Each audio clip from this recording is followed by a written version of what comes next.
الرحمن الرحیم۔ میں ہوں آپ کا دوست، آپ کا بھائی دلشاد خان۔ پاکستان میں اور پاکستان سے باہر تمام میرے پاکستانی بھائیوں کو السلام علیکم۔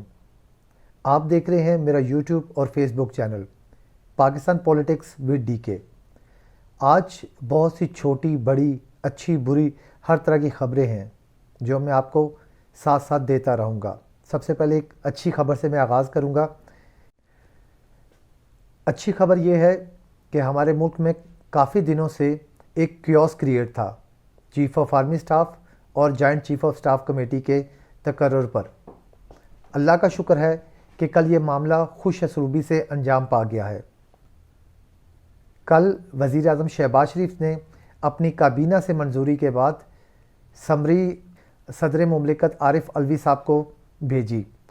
صدر مملکت عارف علوی صاحب نے عمران خان صاحب سے مشاورت کرنے کے بعد رات کو اس کی منظوری دے دی، جس کے بعد اب ہمارے نئے chief of army staff general Asim Munir صاحب ہیں اور joint chief of staff committee سائر شمشاد صاحب ہیں۔ یہ بہت بڑا کیوس تھا، یہ بہت بڑی پریشانی تھی، یہ بہت پینک کریٹ ہوا تھا ملک میں، اور ہمارے ملک میں اور ملک سے باہر بھی بہت سے لوگ چاہ رہے تھے کہ معاملات خراب ہوں۔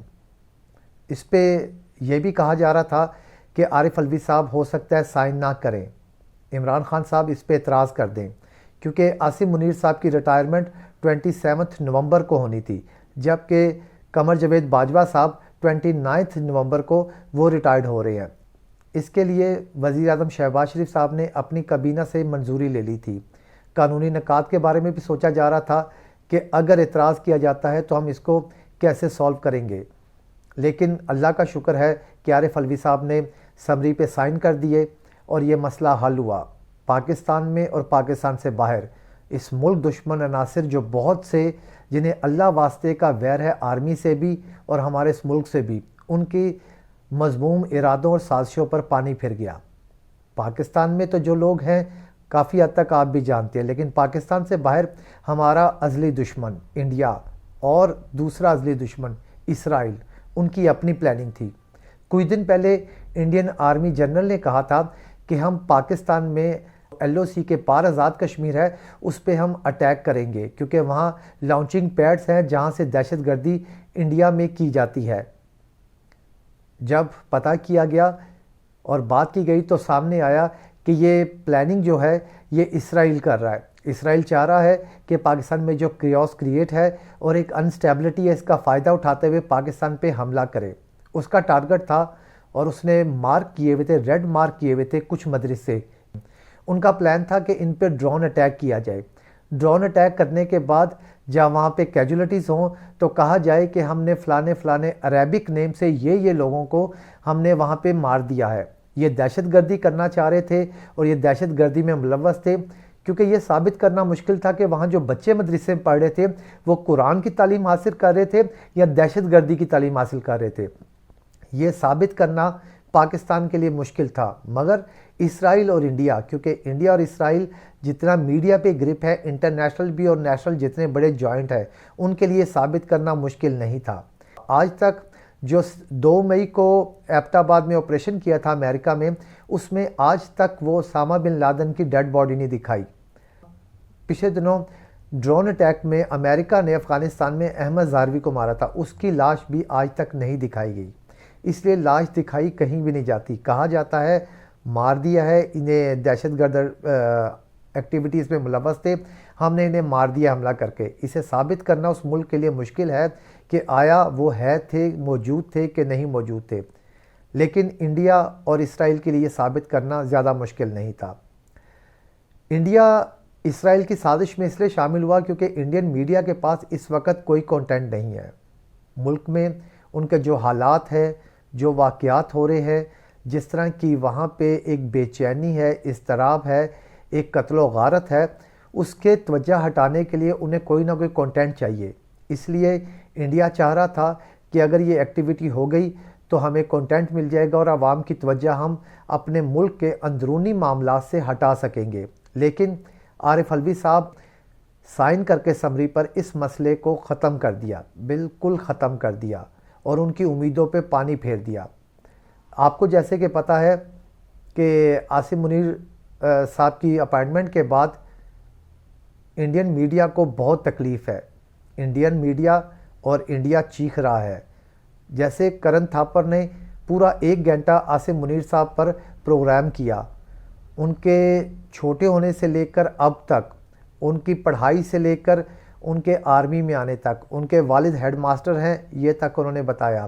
اس کے بعد وہ آرمی میں انہوں نے کہاں کہاں سرو کیا ہے بتایا. ان کے لیے جو زیادہ تکلیف کا باعث ہے وہ یہ ہے کہ وہ DGISI رہ چکے ہیں. یہ ان کے لیے بہت تکلیف کا باعث ہے. جب ان سے پوچھا گیا کہ قمر جاوید باجوہ اور عاصم منیر صاحب میں کیا فرق ہے، تو انہوں نے کہا کہ قمر جاوید باجوہ میں تھوڑی سی فلیکسیبلٹی تھی، عاصم منیر صاحب بہت زیادہ پروفیشنل ہے، اس لیے انہیں ڈر بھی ہے کہ جنرل عاصم منیر صاحب اگر چیف آف آرمی سٹاف ہوں گے تو ان کے لیے اپنے مذموم سازشیں اور مذموم ارادوں کو پایہ تکمیل تک پہنچانا مشکل ہوگا. حالات جہاں پہ اچھی خبریں ہیں وہاں پہ کچھ بری بھی خبریں ہیں، کچھ کم بری ہیں، کچھ زیادہ ہیں. میں پہلے کم بری خبروں سے شروع کرتا ہوں کہ فیصل واڈا صاحب جو سینیٹر تھے، MNA بھی تھے اور سینیٹر تھے PTI کے، جنہوں نے پچھلے دنوں ایک پریس کانفرنس بھی کی اور کہا کہ عمران خان صاحب کا لانگ مارچ ہے، خونی لانگ مارچ ہے، اور بہت سے الزامات لگائے. فیصل واڈا صاحب کو عدالت نے 5 سال کے لیے نااہل قرار دے دیا ہے. عدالت نے انہیں کہا تھا 2 آپشنز دی تھیں کہ آپ خود جو سا اعتراف کر لیں تو آپ کو سزا کم ملے گی، اگر ہم نے ثابت کیا تو آپ کو تا حیات کے لیے نااہل کر دیا جائے گا. انہوں نے کہا کہ ہاں میں اعتراف کرتا ہوں کہ میں نے حلفاً جھوٹ بولا تھا، یعنی حلف اٹھا کے انہوں نے جھوٹ بولا تھا، اس لیے ان کو 5 سال کے لیے نااہل کیا گیا ہے. جبکہ چاہیے تو یہ تھا کہ انہیں تا حیات نااہل کیے جاتے، کہ ایک بندہ جو جان بوجھ کے حلف اٹھا رہا ہے جھوٹا، اسے تا حیات نااہل کر دینا چاہیے تھا. اس کے ساتھ ساتھ FBR آپ کو جیسے کہ پتہ ہے کہ احمد نورانی فیکٹ فوکس میں انہوں نے قمر جاوید باجوہ صاحب، ان کی فیملی کے اثاثے سارے اس پہ پوری رپورٹ بنائی، اس پہ خبر بنائی، شائع کی فیکٹ فوکس میں.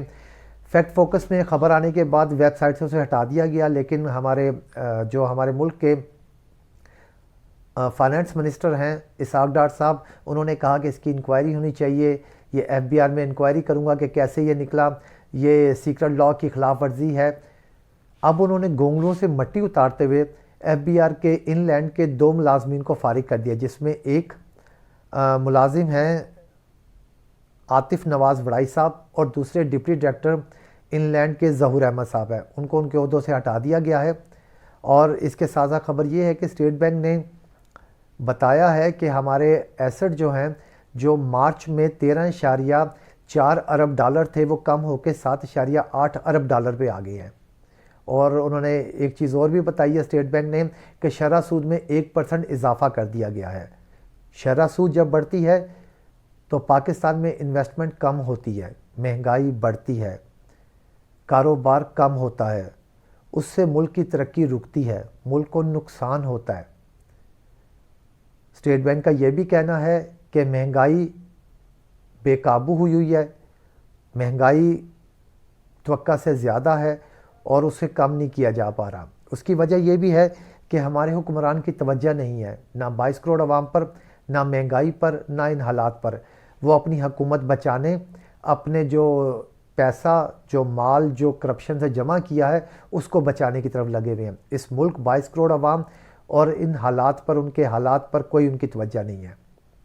ان کی کوشش پہلے سارے اپنے کیسز ختم کرنا تھی، پھر کیسز ختم کرنے کے بعد پھر ان کی کوشش تھی کہ اپنی مرضی کا چیف آف آرمی سٹاف لگا لیں. جبکہ اس دوران میں 7 سے 8 ماہ میں، بلکہ 9 ماہ میں اس ملک کا برا حال ہو گیا. ہم 90% سے زیادہ ہمارے چانسز ہو گئے ڈیفالٹ ہونے کے، ہم کسی وقت بھی ڈیفالٹ ہو سکتے ہیں. LC نہیں کھولی جا رہی. LC جب کھولی جائیں گی، آپ کو میں یہ بتاتا چلوں کہ ہمارے ملک میں LC انہوں نے بند کی ہوئی ہیں، نہیں کھولی جا رہی.